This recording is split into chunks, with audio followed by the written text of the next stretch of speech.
Unang beses mo bang boboto sa darating na eleksyon? Pamilyar ka na ba sa mga terminong ginagamit dito? Paano pag narinig mo ang salitang landslide o di kaya naman ay presinto? Ano ang unang papasok sa isip mo? Para malaman natin kung ano-ano ang mga terminong iyan, balitaan mo kami, Ilanet Reforzado. May mga termino tayong ginagamit sa pang-araw-araw na may ibang kahulugan kapag ito ay ginamit sa eleksyon. Kaya naman, heto ang ilan sa mga terminong pamilyar sa atin, ngunit may iba palang definisyon pagdating sa araw ng eleksyon. Landslide. Kung sa balita natin ito maririnig, ang ibig sabihin nito ay pagguho ng lupa. Delikado at hindi magandang balita.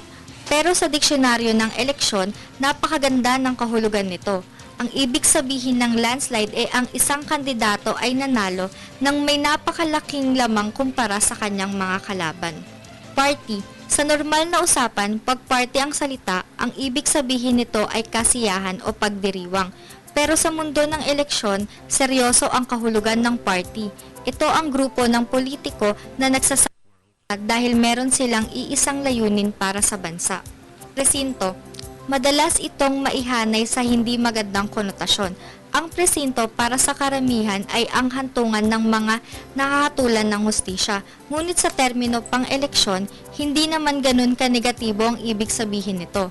Ang presinto ay ang dibisyon ng bawat botante na kadalasan ay sa bawat barangay nakapwesto para madaling mapuntahan ng mga residenteng boboto. Dito nila isinasagawa ang paghalal ng bagong lider ng bayan. Motor voter. Hindi ito literal na botanteng nakamotor. Ginawa itong katawagan para sa National Voter Registration Act of 1993. Tinawag itong motor voter dahil kinakailangan nito ng sasakyang motor para maghatid ng voter registration services sa mga tao.